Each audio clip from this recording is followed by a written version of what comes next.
The former President Barack Obama had nominated him to serve on the U.S. Supreme Court in 2016, and he'd been rejected by Senate Republicans who refused to hold a vote on his nomination. Let's listen now to President-elect Biden. We'll talk more on the backside.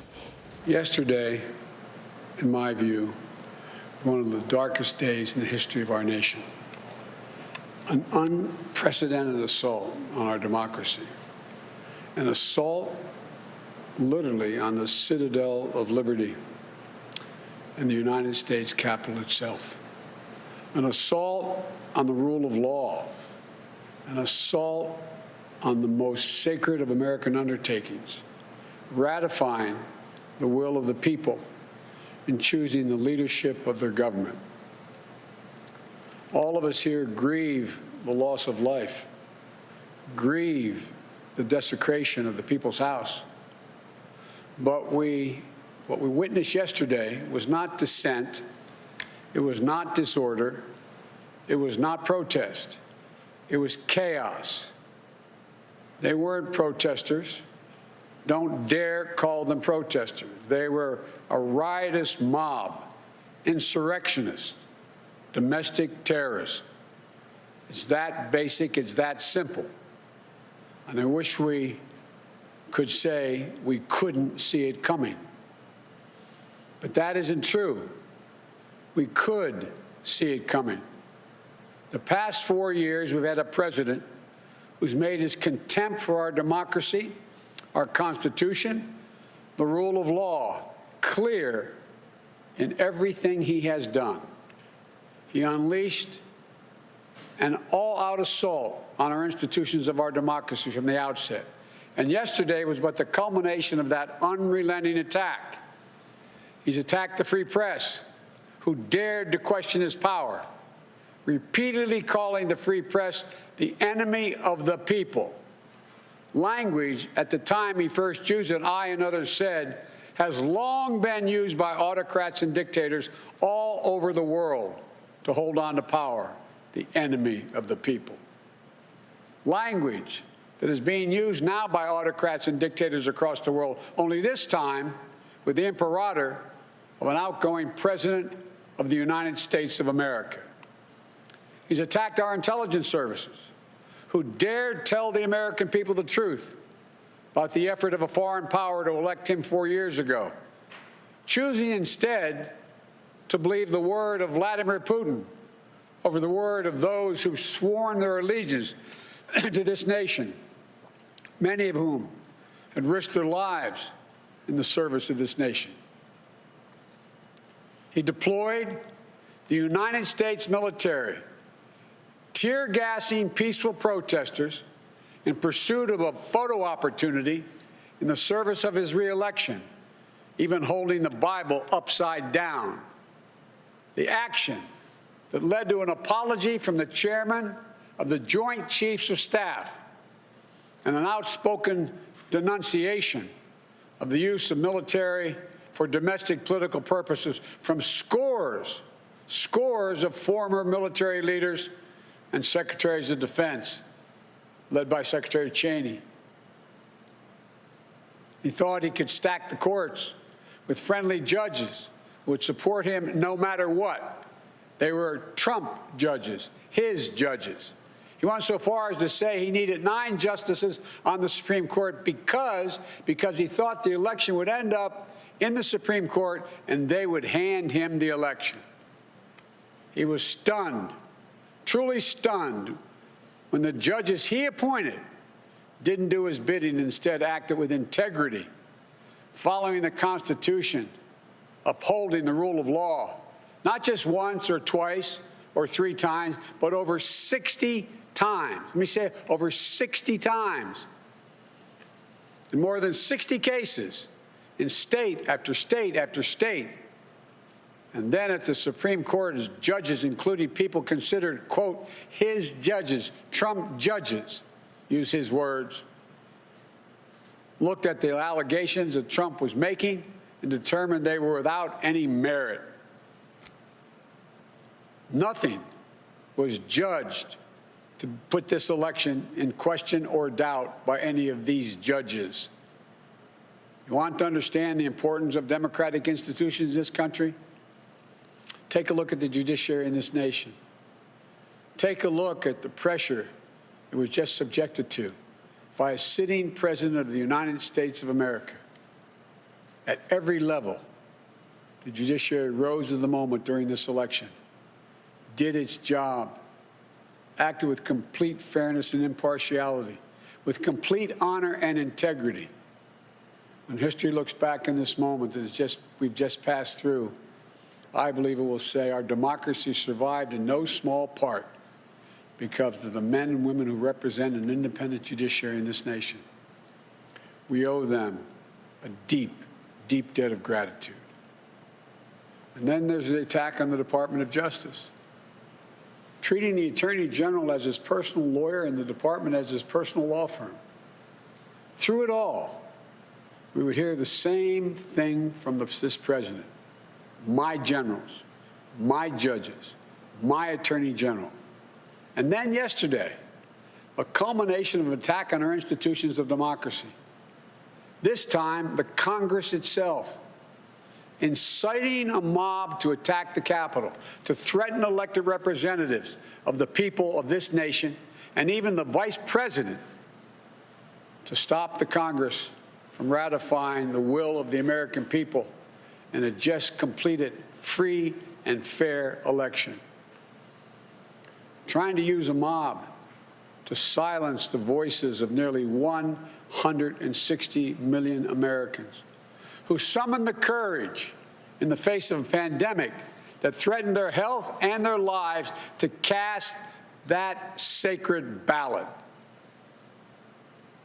I made it clear from the moment I entered this race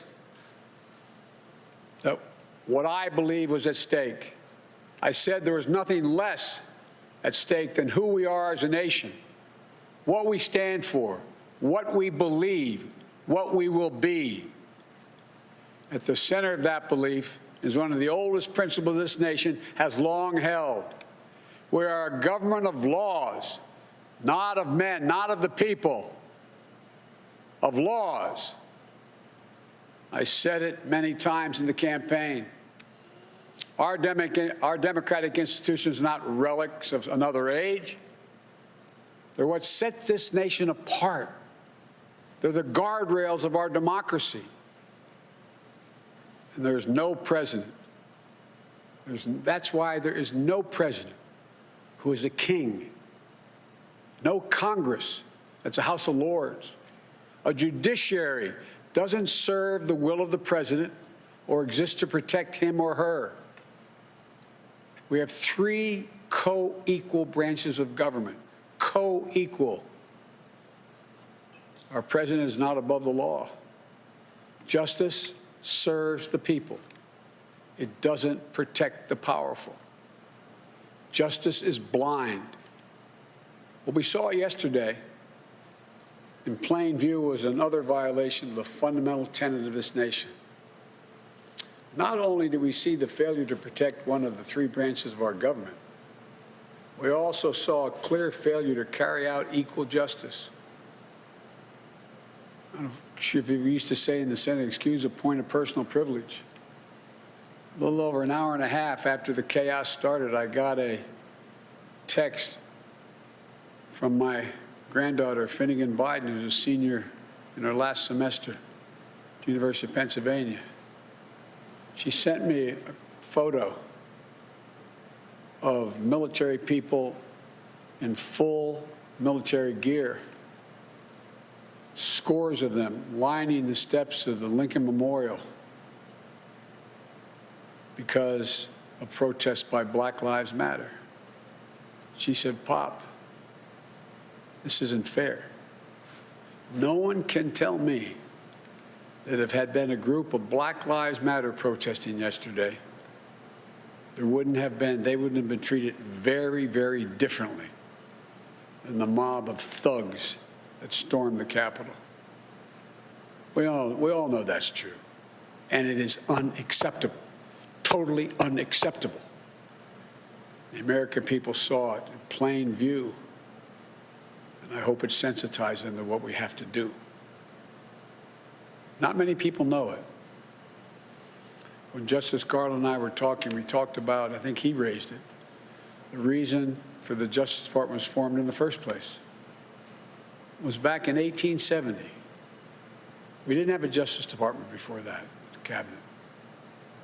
It was formed in 1870 to enforce the Civil Rights Amendment that grew out of the Civil War, the 13th, 14th, and 15th Amendments, to stand up to the Klan, to stand up to racism, to take on domestic terrorism. This original spirit must again guide and animate its work. So as we stand here today, we do so in the wake of yesterday's events that could not more have vividly demonstrated some of the most important work we have to do in this nation. Committing ourselves to the rule of law in this nation, invigorating our domestic and democratic institutions, carrying out equal justice under the law in America. There is no more important place for us to do this work than the Department of Justice that has been so politicized. There's no more important people to carry out this work than the people I'm announcing today. More than anything, we need to restore the honor, the integrity, the independence of the Department of Justice in this nation that's been so badly damaged. And so many former leaders of that department in both parties have so testified and stated that. I want to be clear to those who lead this department who you will serve. You won't work for me. You are not the president or the vice president's lawyer. Your loyalty is not to me. It's to the law, the Constitution, the people of this nation, to guarantee justice. For Attorney General of the United States, I nominate a man of impeccable integrity, Judge Merrick Garland, one of the most respected jurists of our time, brilliant yet humble, distinguished yet modest, full of character and decency. A Supreme Court clerk, served in the Justice Department during the Carter, Bush 41, and Clinton administrations, where he embraced the department's core values of independence and integrity. A federal prosecutor who took on terrorism and corruption and violent crime, always with the utmost professionalism and the duty to the oath he swore. Nominated by President Clinton to be a judge on the D.C. Circuit Court of Appeals, considered the second most powerful court in America. Throughout such a long and distinguished career, Judge Garland has earned the praise and admiration of members of bench and bar and politicians of both parties. And despite his busy schedule and prestigious positions, he still makes time to volunteer regularly, tutoring students in Northeast D.C., as he's done for 20 years. It's about character. It's about character. It was no surprise why President Obama nominated him, Judge Garland, to the Supreme Court. As I said, he embodies honor, decency, integrity, fidelity to the rule of law, and judicial independence.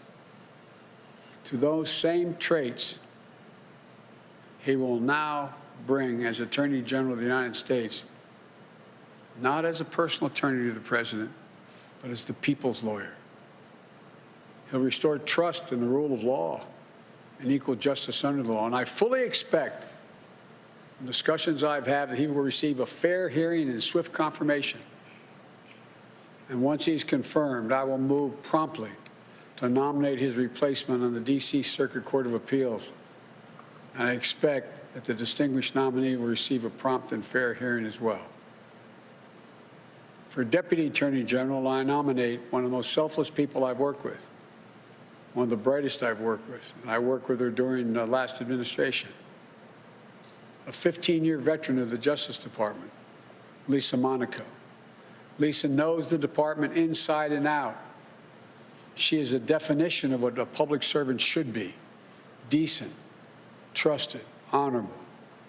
And I might add, I embarrassed her a moment ago with the other colleagues, and selfless. I offered her other positions that are of greater consequence, quote unquote, more prestige. But she wanted to work with you, Judge. She wanted to go back to the Justice Department. A top flight prosecutor who took on public corruption, corporate fraud, and violent crime.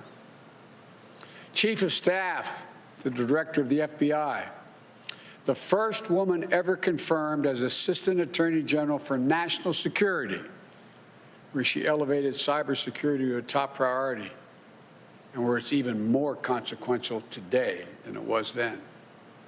At the White House, she was the top Homeland Security and counterterrorism advisor to President Obama and me in every one of the national security meetings.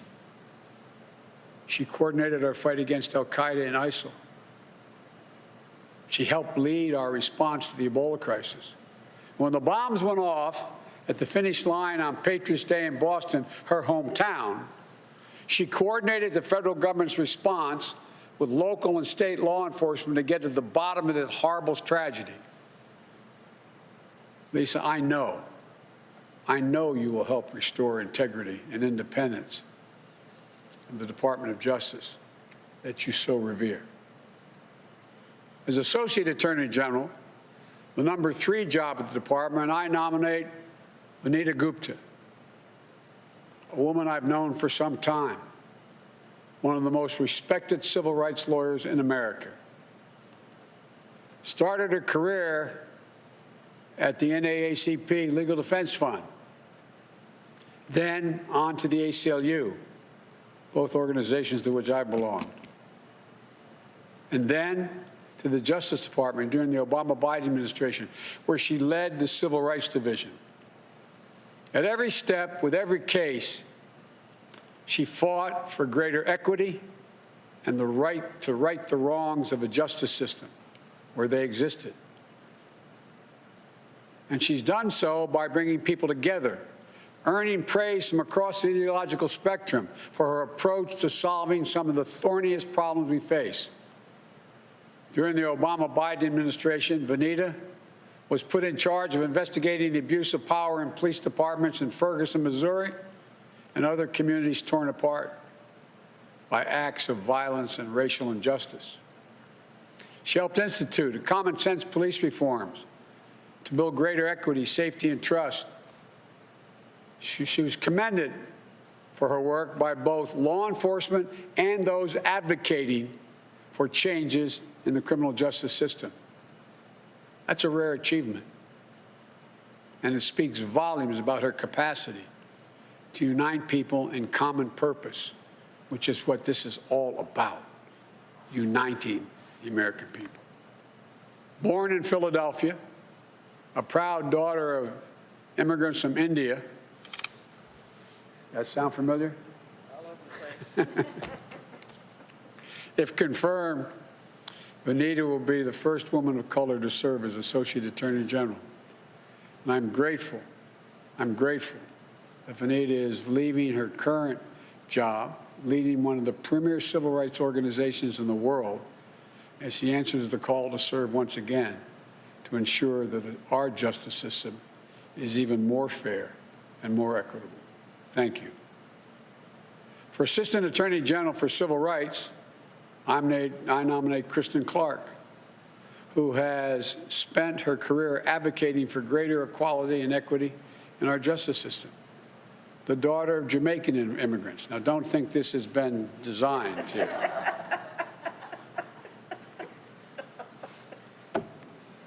I'm still looking for an Irishman.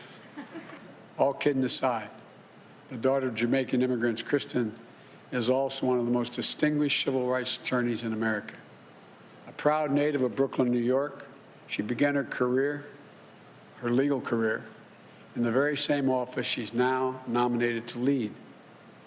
Her previous tenure with the Justice Department saw her take on some of the most complex civil rights cases, from voting rights to redistricting challenges to prosecuting hate crimes and human trafficking. She's earned accolades throughout her career, including as the head of the Civil Rights Bureau for her home state of New York, where she's led the charge to end the school-to-prison pipeline and root out discrimination in housing and in law enforcement.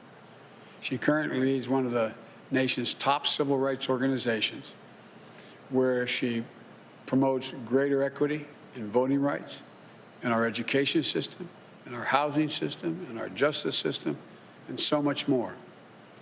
Now, she'll return full circle to pursue the vital work where her career began. The Civil Rights Division represents the moral center of the Department of Justice and the heart of that fundamental American ideal that we're all created equal and all deserve to be treated equally. I'm honored you've accepted the call to return to make real the promise for all Americans. To each of you, I thank you for your service, and to your families. And to the American people, this is a team that will restore your trust and faith in our institutions of democracy. I chaired the Judiciary Committee for many years. One of my goals in running in the first place, you may recall, I said when I saw those people coming out of the fields in Charlottesville, shouting hate, young woman killed. And when asked, the president said there are good people on both sides. That's literally why I ran. So there's no more important and heartfelt effort on my part than restoring the independence and integrity of our Justice Department. So may God bless you all. May God protect our troops and those who are sworn to protect the American people. Now I will turn it over to the team, starting with the next Attorney of the United States, Attorney General of the United States, Judge Merrick Garland. Thank you.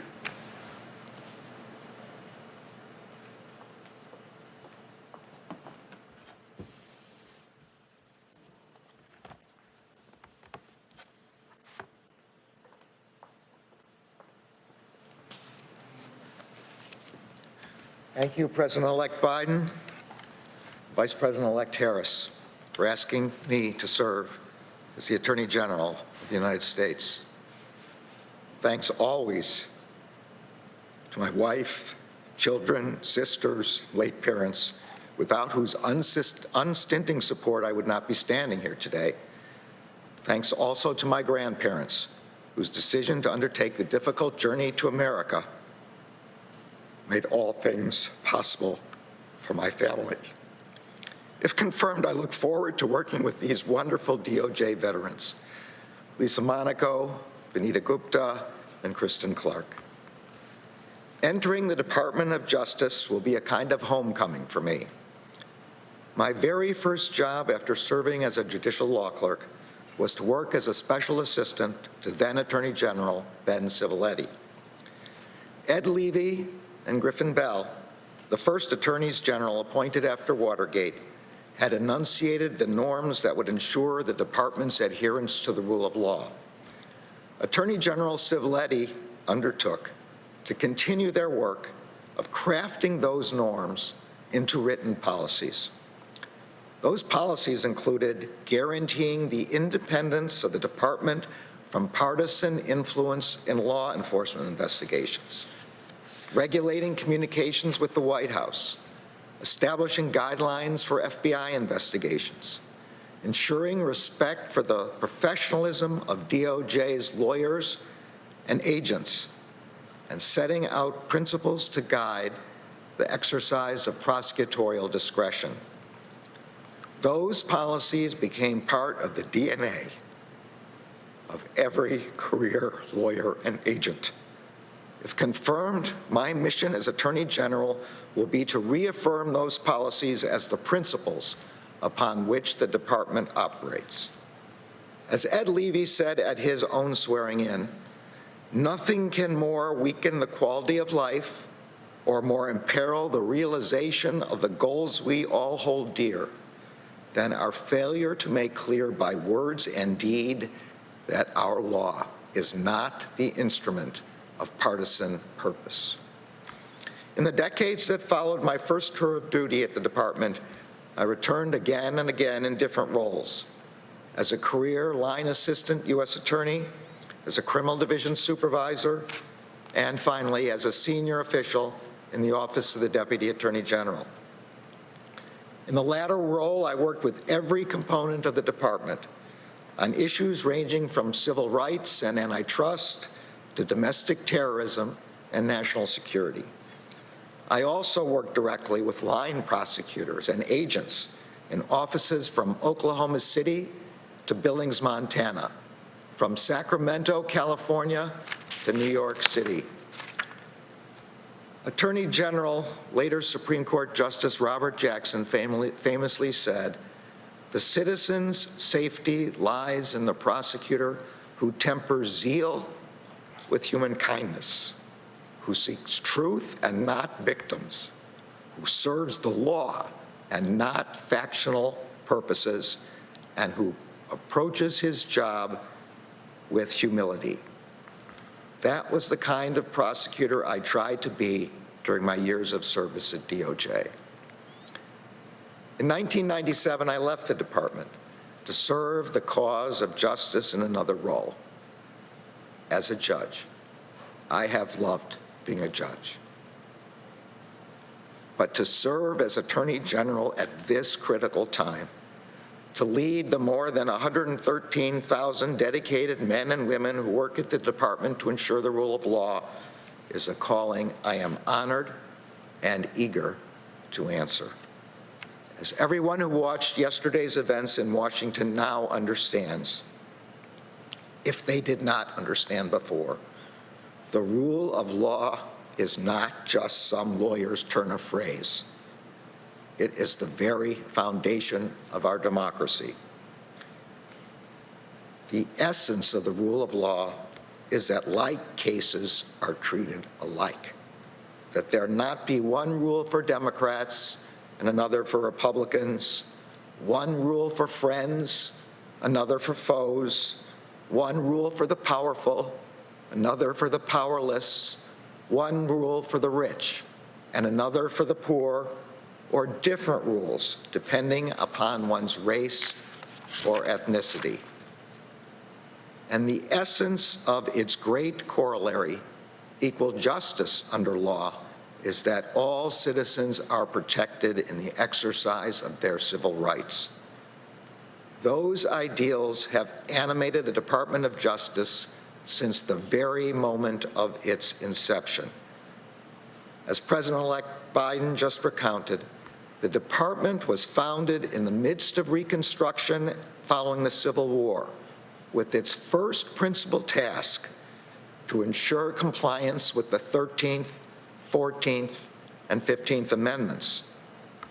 As historian Ron Chernow wrote, quote, "The new Justice Department would forge its identity in the battle to slay the first incarnation of the Ku Klux Klan and its offshoots.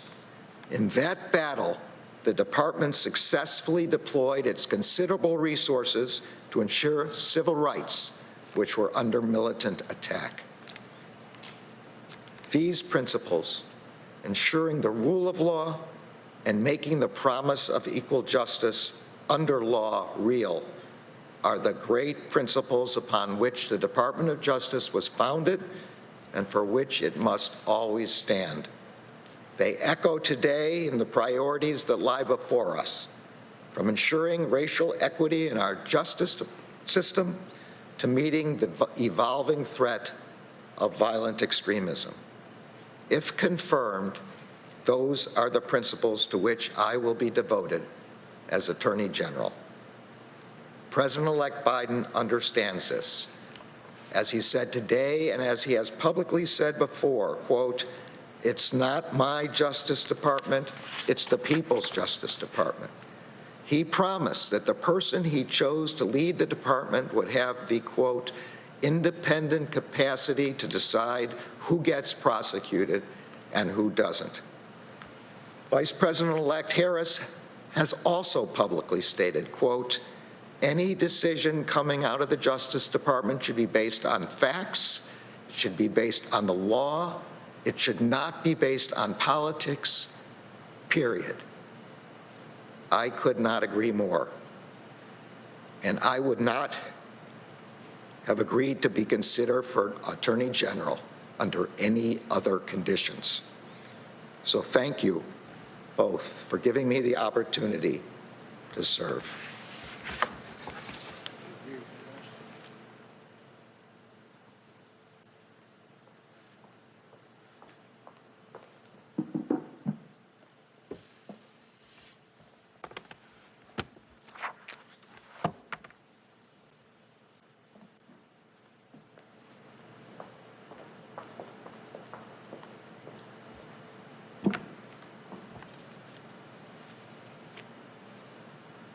Mr. President-elect, Madam Vice President-elect, thank you for this opportunity to return to the Department of Justice and to work alongside this incredible team on behalf of the American people. I also want to thank my family for their love and support, and especially my parents for their lessons, large and small, in what it means to live one's values. It's fair to say that I grew up in the Justice Department. It was my privilege for 15 years to serve that institution and to learn so much from its extraordinary people, to learn what it means to be a lawyer in public service. And over the years, I have worn many hats: as a career prosecutor, as a senior official in the FBI, and as a leader of the National Security Division. But it was as an assistant U.S. attorney that I learned the Justice Department's values. I worked directly with communities and victims of crime, and I felt the weight of a prosecutor's responsibility to ensure not that cases are won, but that justice is done, and that each individual defendant's rights are protected. These experiences forged in me a reverence for the Department of Justice as an institution, for its people, for its mission, for the enduring values that it represents: the protection of civil rights and civil liberties, safeguarding the public from threats of all kinds, and upholding the rule of law. Merrick's mention of former Attorney General Edward Levy calls to mind one of my earliest memories as a DOJ lawyer. My first job in the department was as counsel to Janet Reno, the first woman Attorney General, a mentor to me and a trailblazer. In the conference room outside her office, she hung a portrait of Ed Levy, a tribute to his role in reaffirming the integrity and independence of the institution after Watergate. And I think she hung that portrait as a testament of sorts to the fact that we are all temporary custodians of the institution. The story goes that when President Ford asked Levy what he thought the department needed most in those days of flagging faith in institutions, Levy responded, "A soul." Well, the soul of the Justice Department lives in the integrity of its career professionals, in the independence of its investigations and prosecutions, and in the principles it brings to bear as it stewards the ideal of justice in America. Today, we are at another inflection point. Some of the challenges we face are familiar: racial inequality, the need for criminal justice reform, domestic terrorism, and threats to public safety.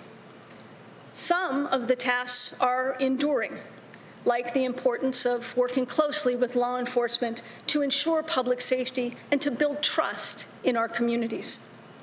Some of the challenges are evolving, like mounting cyber threats. I'm confident that the Department of Justice is up to all of these challenges. But what is most critical, I think, in the days ahead is not actually a challenge at all, but an opportunity for this team and for the career professionals who make up the Justice Department to reaffirm its norms and traditions, to do justice without fear or favor, to keep the American people safe, and to do so always consistent with the rule of law. If confirmed, it will be my honor to once again work alongside the women and men of the Justice Department as custodians of a remarkable and durable institution. Mr. President-elect, Madam Vice President-elect, thank you for the opportunity to return home to the Department of Justice.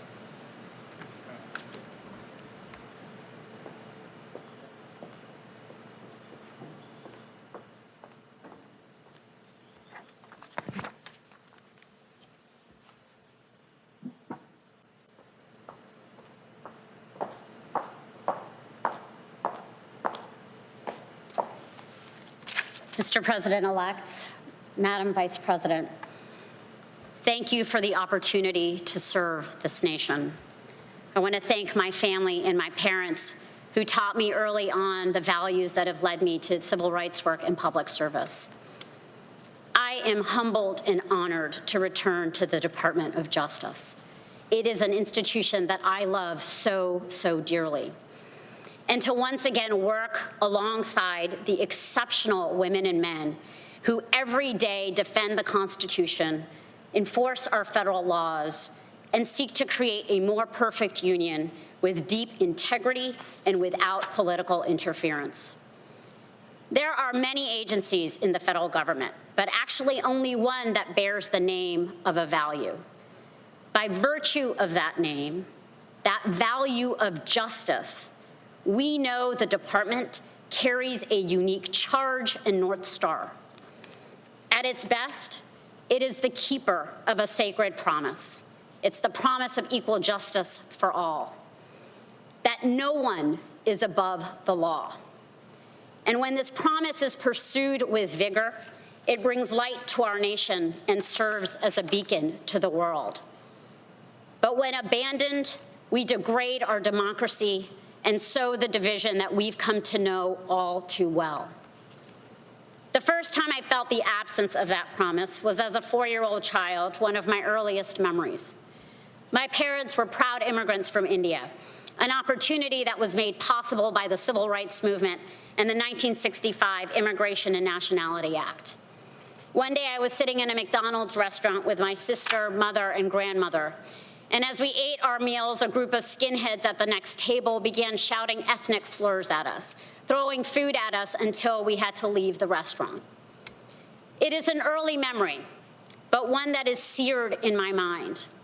That feeling never left me, of what it means to be made to feel unsafe because of who you are.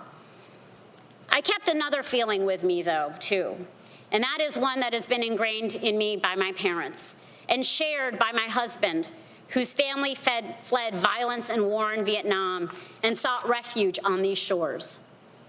They believed more than anything in the promise of America, and that loving this country brings with it the obligation to do the necessary work to make it better.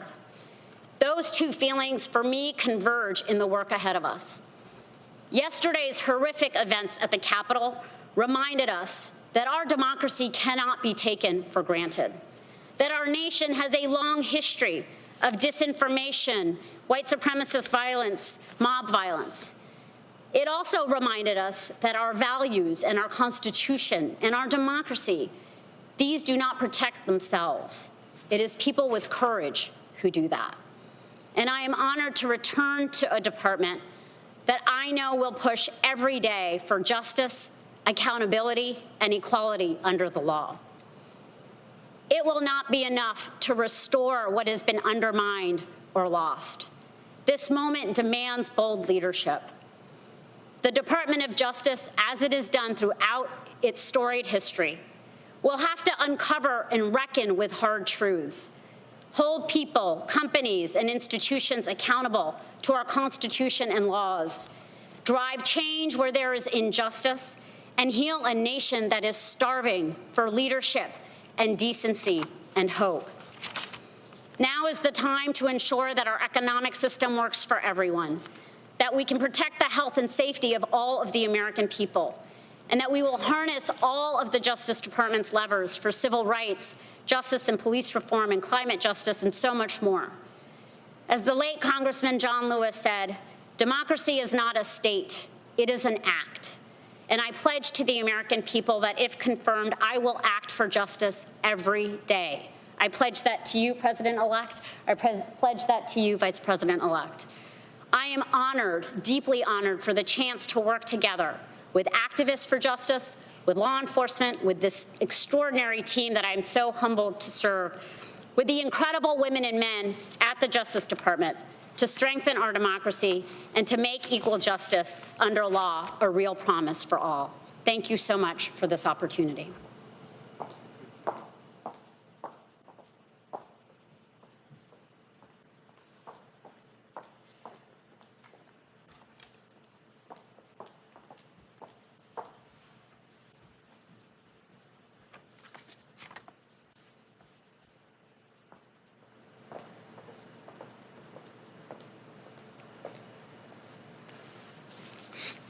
Mr. President-elect, Madam Vice President-elect, it's an honor and a privilege to be nominated to return to the Department of Justice and serve the American people at this critical moment in our democracy.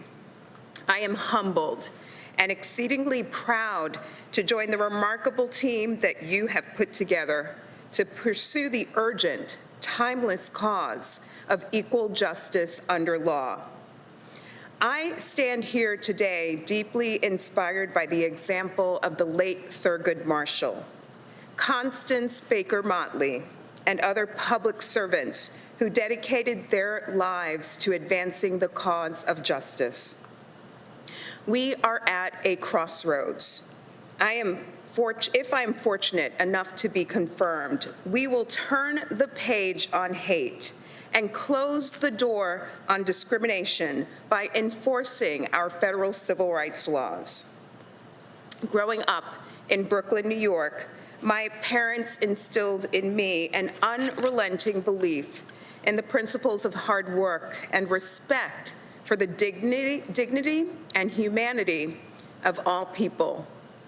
I am deeply thankful for the trail that my parents blazed, and today I'm thinking about the pride that I know my mother, Pansy, my brother, Troy, my sister, Karen, and my partner, Mustafa, are feeling as I take on this challenging new opportunity.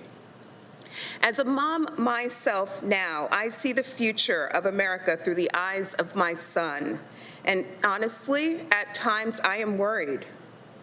Will he have full and equal access to the extraordinary opportunities of American life? Will he be able to embrace those opportunities in safety and dignity? Will all of America's children?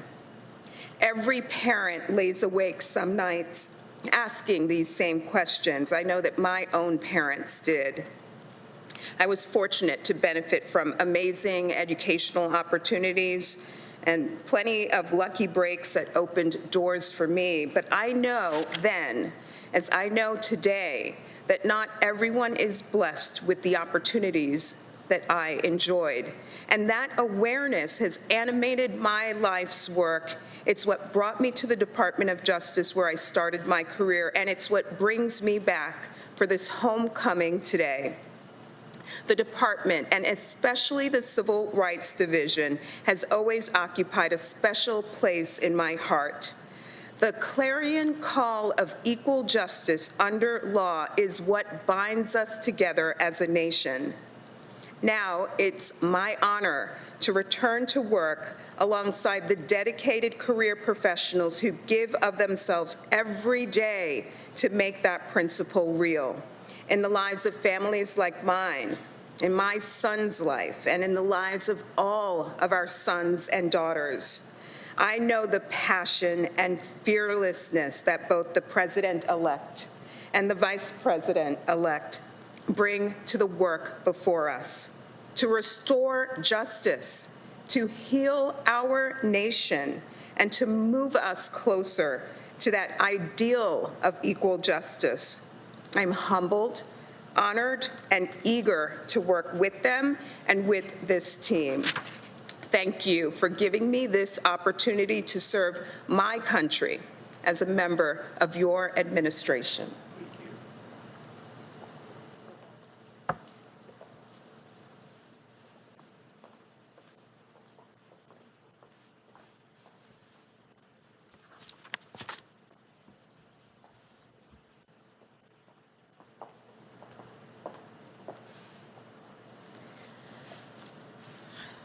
One of the fundamental principles upon which America's democracy rests, a principle as sacred as a civic value can be, is fidelity to the rule of law.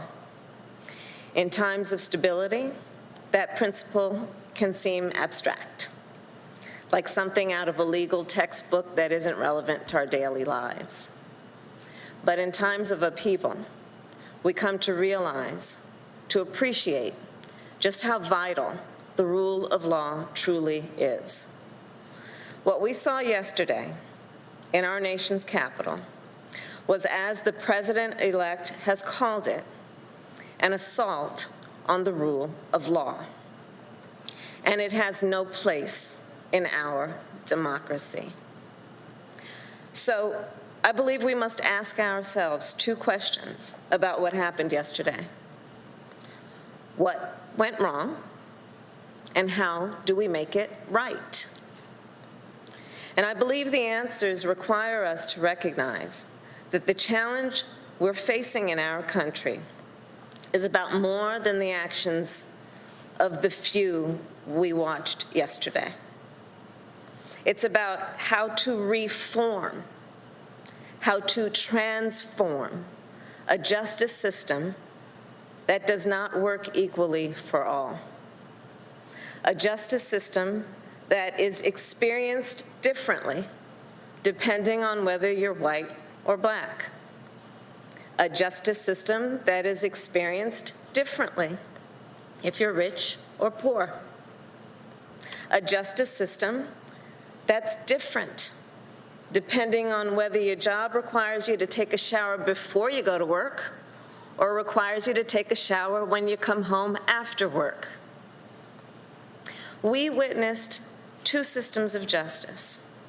When we saw one that let extremists storm the United States Capitol, and another that released tear gas on peaceful protesters last summer. The American people have expressed brightly outrage. We know this is unacceptable. We know we should be better than this. The promise of our country is that all people will be treated equally. That's what the rule of law is supposed to be about. That's what the ideal of equal justice under law is all about. Like everyone here, I've dedicated my career to helping uphold those principles, to attempting to uphold those principles, to helping build a more just and equal America, whether it was as San Francisco's district attorney or California's attorney general or a United States senator. And that's what I have pledged to the President-elect that I will do as Vice President. The public servants we are announcing today have also dedicated themselves to building a more just and equal America. And the roles they will assume are some of the most important in our country, and especially right now. They will be responsible for pursuing justice and ensuring that all Americans are treated equally. They will be the guardians of our justice system. They will have the power to enforce our laws in a more fair and more humane manner, while also holding those who violate the law accountable, whether they be ordinary citizens or law enforcement. They will help protect the rights of every voter in our country, no matter what their background or where they live. And they will restore integrity and independence to the Department of Justice and rebuild the American people's trust in that most sacred institution. And I know they will do this because these nominees have the experience, the judgment, and moral compass that these roles demand, as well as an abiding commitment to supporting and defending the Constitution of the United States of America. For many centuries, the ideal of justice has been symbolized as a woman blindfolded with a scale in her hands. There is a reason the eyes of that Lady Justice are covered. It's because our belief in what a system of justice is says that it should not depend, justice should not depend on how you look, on the color of your skin, on how much money you make. It shouldn't depend on where you were born or the language your grandmother speaks or what political party you belong to. Justice should be impartial. It should be fair. It should be applied equally. And President-elect Biden and I, along with this incredible team, will help to make sure it is, while restoring and strengthening the rule of law that has always been and always will be the bedrock of America's democracy. Thank you, Mr. President-elect. Thank you. Should Donald Trump be prosecuted for inciting a riot?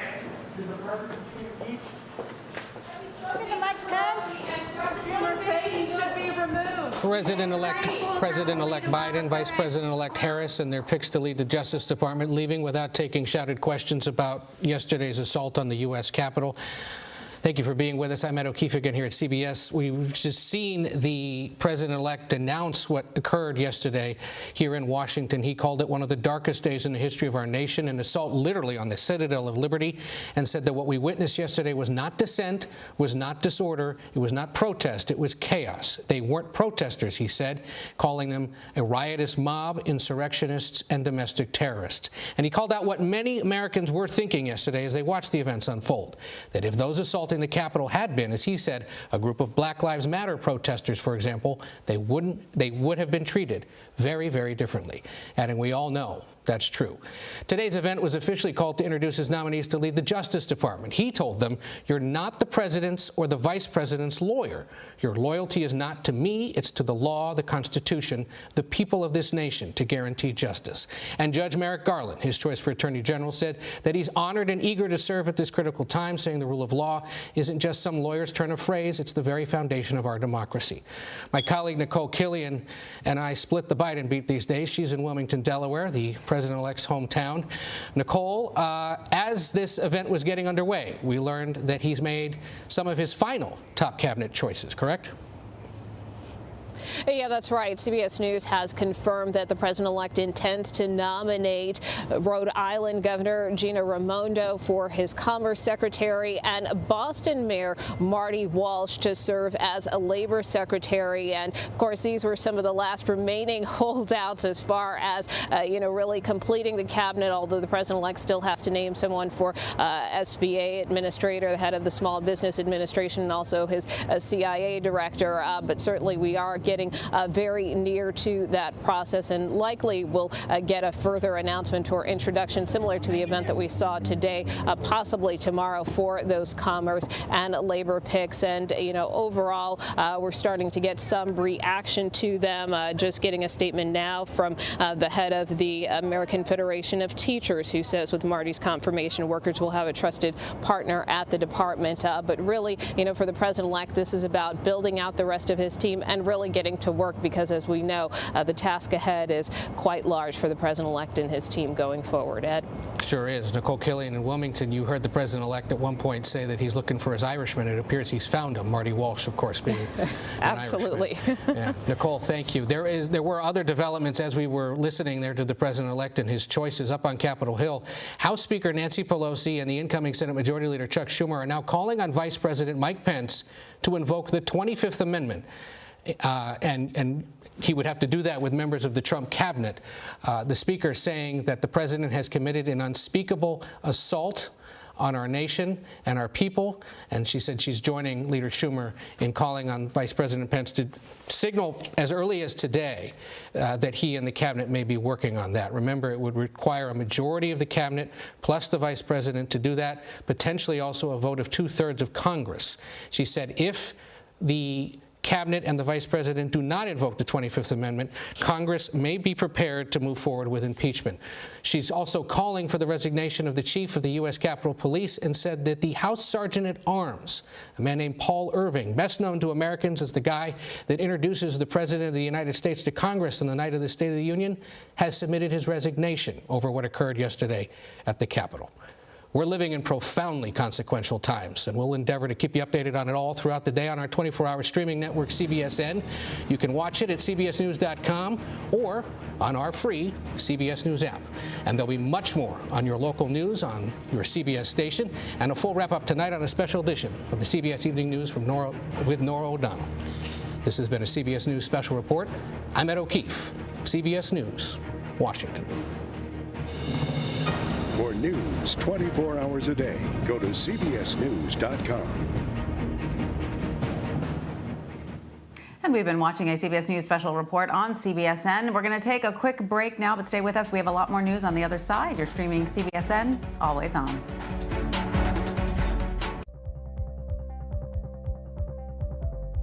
So, I've got a question for you. What if you could watch all the CCO news you want and see all your favorite CCOers anytime, anywhere? Well, you can. Go ahead and grab your phone. Come on, I know it's close by. And go to WCCO.com or get the app and poof, there we are, right next to all those other